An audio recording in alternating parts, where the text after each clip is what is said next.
Once a month, Paula Pant, host of the Afford Anything podcast, answers voicemail questions the listeners send in. Here's one now. Hi, Paula. This is Salome from Cincinnati. Love the podcast. Keep up the great work. My question is that my husband and I are evaluating rental income as a passive income stream, and we're wondering how heavily we should factor in the cost of having a good team to make that a successful choice. By that I mean, should we try to assemble a team from the get-go or kind of learn as we go? I'm assuming, quote, the team entails like a property management company, an accountant, a lawyer. Is there anyone else that we need on a good team? And how do you find great options? Just trial and error? Or do you use something like Angie's List? Appreciate your thoughts. Thanks. Bye. So what I'm actually hearing are three questions inside of that. I'm hearing, who do I need on my team? How do I factor for the cost of hiring them? And how do I find them? So 3 questions inside of that. Let's take them one at a time. First, here are the people you'll need. And some of them cost money and some of them don't. First and foremost, you will need emotional support. You'll need support from your family and friends, and particularly a spouse or partner if you are part of a couple. Your spouse or partner absolutely has to be on board, because if they are against what you're doing or if you're fighting about it every step of the way, your life's going to suck. So I'm not a relationship expert, but Dr. Paula says make sure that your partner is cool with the fact that you're investing in real estate and is supportive and encouraging and that cheerleader in your corner. That's number one. In terms of actual people that you're going to hire and pay, you will need a real estate agent, a mortgage banker, an insurance agent, an attorney, a CPA. You'll want either a general contractor who directly hires and manages subcontractors, or you'll want to develop a relationship with a generalist contractor, like a handyman of sorts. Plus, you'll then need your own relationships with specific subcontractors, such as an electrician, a plumber, etc. You'll want somebody who handles lawn care and pest control, and since you're based in Ohio, snow removal, particularly if you have a multi-unit. If you have a single-family home, that may not be an issue. In terms of finding the property, you may or may not decide to form relationships with wholesalers and other people who can kind of help you look for properties. And in any event, you'll need a property manager, and for turnovers, you'll want a house cleaner as well. So those are the people on your team. That sounds like a really long list. When I sit here and rattle it off like that, it sounds like a lot. But you find these people slowly. So, okay, let's go to the second part of your question, which is how to factor for the cost of them. And after that, let me tackle a little bit more specifically how to find them. So first, here is how to estimate the cost of hiring these people. So first of all, when you analyze a property, run the numbers as though you're outsourcing everything. And the reason for that is that math should never be dependent on the identity of the individual performing a task. Math, in other words, should be identity agnostic. So let math be math, and do so by plugging in the fair market rate for every task that you're considering. This way, even if you choose to handle certain tasks yourself, like for example, if you choose to buy locally and manage your own properties yourself for a couple of years, you can replace yourself and the numbers stay the same. When I moved from Atlanta to Las Vegas, I actually living out of town, living out of state for my rentals was fantastic insofar as it forced me to absolutely treat it like a business. And I was already really treating it like a business, but there is nothing like living 2,000 miles away from your properties that really freaking forces you to run it like a business. And fortunately, I had always run the analyses as though I was outsourcing everything, so the returns on my property stayed the same. In other words, the validity of whether or not a particular property was a good investment did not change. Okay, now let's go back to that long list of people who are part of your team. Some of these people you either don't pay or you don't pay directly. So obviously, emotional support from family and friends, that comes free. Your real estate agent, if you're the buyer, you're not going to pay or directly pay the real estate agent when you're on the buying side of the transaction. So that's cool. Your mortgage banker, another example, he or she is someone who is critical, especially if you buy multiple properties. This person is absolutely critical. And yet, this is not somebody whom you pay directly. Their compensation gets included within the closing costs. And your insurance agent, again, you're not going to directly write a check to this person. Their compensation is also baked in. By the way, in the show notes, which are going to be available at affordanything.com/episode 92, I can leave the contact information for my insurance broker, and either he can help you or he can refer you to somebody who can. So feel free to give him a shout. To the many, many people who have asked for my contractor's information, no, I'm sorry. He's fully tasked by me, and you're not getting my contractor. His time is limited, and mine. But I am happy to pass along the name of my mortgage guy, my insurance agent, other people who have spare capacity to take on other clients. Oh, if you're in the Atlanta area, I can pass you the name of my property manager as well. Okay, so anyway, back to your question, how do you estimate how much you pay these people? So some of these people, like the types of industries that I've just named, you do not pay directly. Others you do. Property managers, normally, I mean, it varies, of course, but for the purposes of analysis, I would make a ballpark estimate of about 10% of gross rents. If your property manager, many of them charge a finder's fee in addition to collecting an ongoing fee. So if they place a tenant, then they will often charge a finder's fee of between half a month to 1 month's rent. For the purpose of doing an analysis, you can plug that into the equation, into the spreadsheet, by increasing their compensation by 1%. So in other words, if you are working with a property management company that charges an ongoing fee of 10% of gross rent, plus they charge a finder's fee when they place a tenant of 1 month's rent, then in order to adjust for this within that spreadsheet, estimate that they're going to charge 11% in total. Functionally, what this does is it amortizes their finder's fee across the span of a year and allows you to then plug that into your spreadsheet when you are running the numbers on a property. So that's ballpark how much you can estimate for your property manager.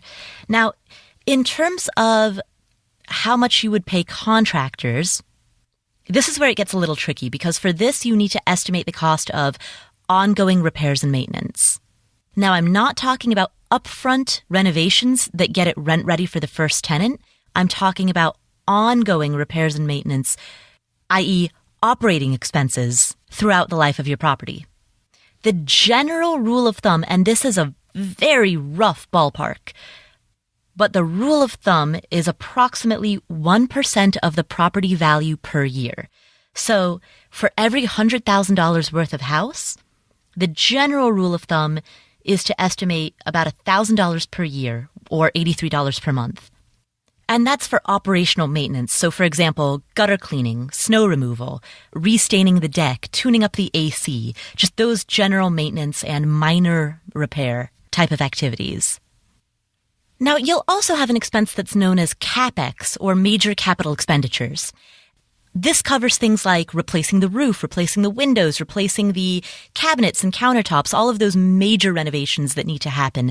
Again, not up front, because that's calculated differently, but over the life of your ownership of the property. You will eventually, if you own a property long enough, you'll have to replace the flooring and the siding and the windows and all of that. So, your original question was, of course, how do you estimate the amount of money that you would be paying to the people on your team?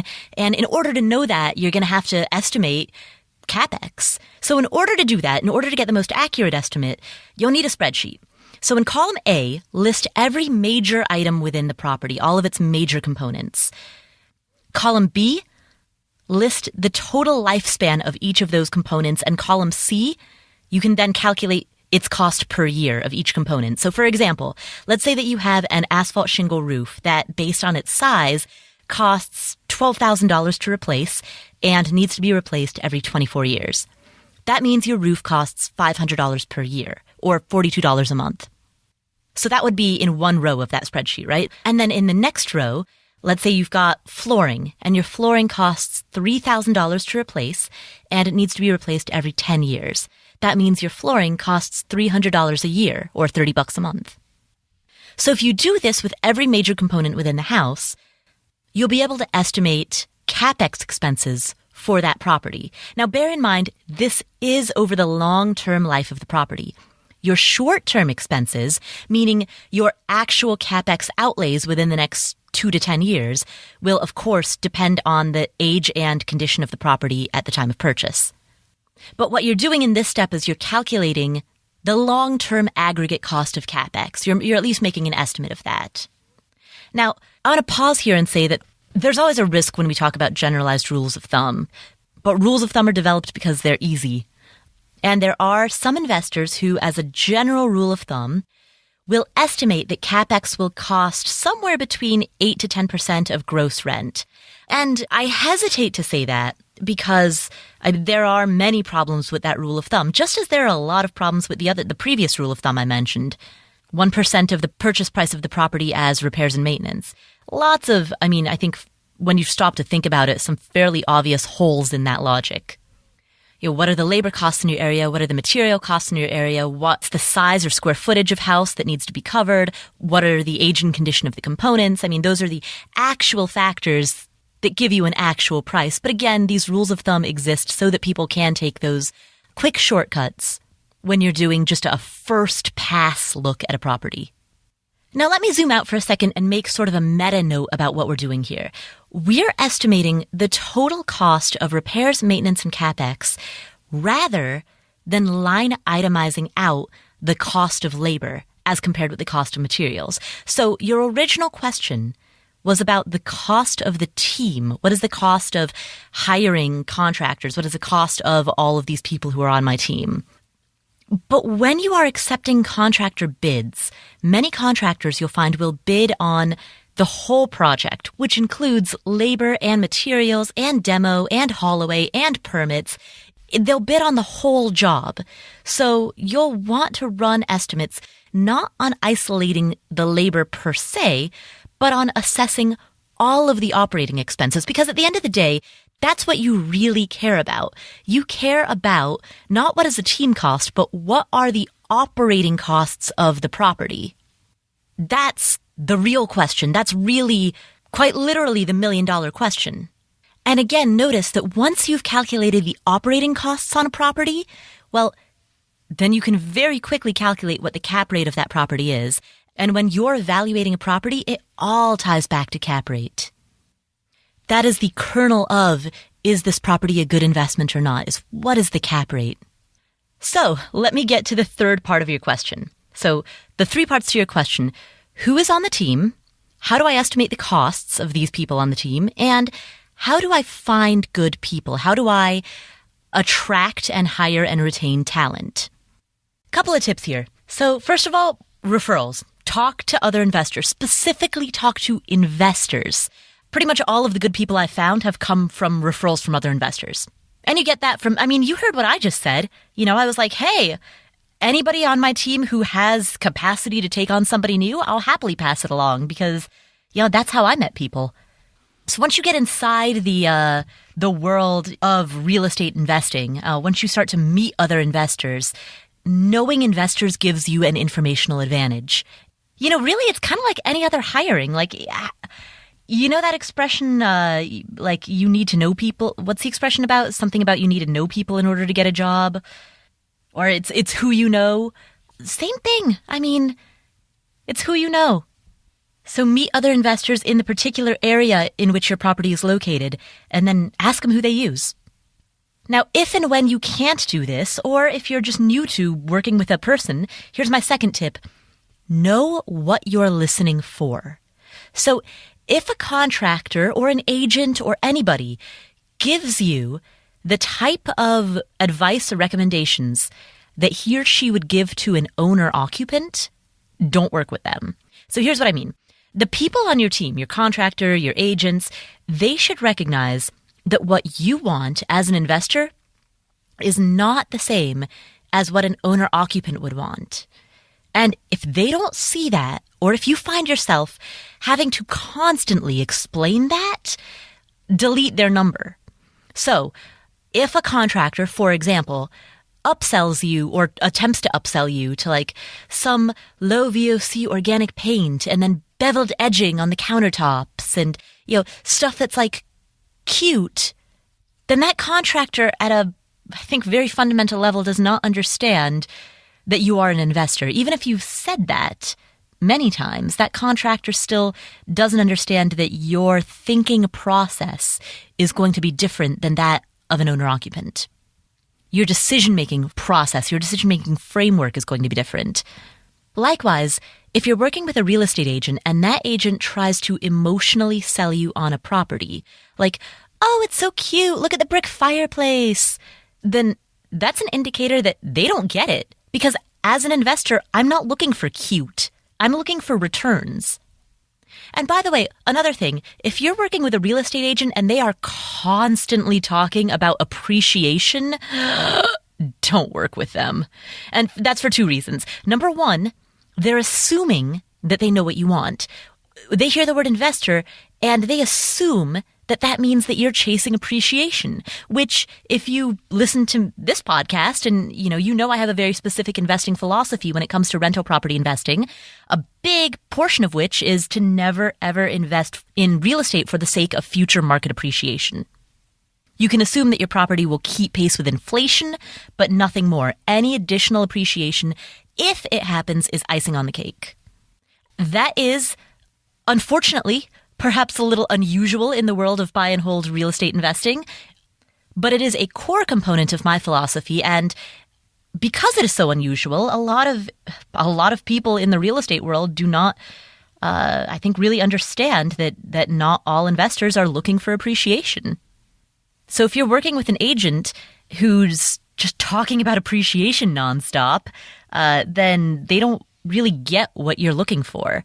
Oh, and the second reason that I would not work with an agent who's always talking about that is because, frankly, they don't have any skin in the game if the property or if the neighborhood does not appreciate. They'll sell you on the idea that it will. Oh, I really think this neighborhood is going to go up in the next 5 years. But you know what? They have no skin in the game if it doesn't. So I suppose what I'm really trying to say is that when you are evaluating people, the big turnoff, I think, regardless of whether you're trying to evaluate a contractor or an agent or whomever, is the big turnoff are people who make assumptions about what you want, or people who, worse, try to tell you what you should want. I have had many conversations with previous contractors before I found the current one that I'm working with, where I'd hand them a drawing of, we're doing a complete kitchen, like demo gut remodel, and I would hand them a drawing of what I wanted that kitchen to look like, where all of the cabinets would be placed, and they would criticize it not based on some important point that I had overlooked, not based on some type of criteria that would be pertinent to an investor. No, but they would instead critique it for not being fancy enough. Like, oh, you're not putting in a cabinet over the refrigerator? Well, no, not for this property in this location. Oh, but it would look so much more polished. Well, I get that for a Class A property, but not for this one. So I had that conversation many, many times before, eventually I realized, hey, these are people who, they don't really get what I'm looking for, and I need to work with people who do.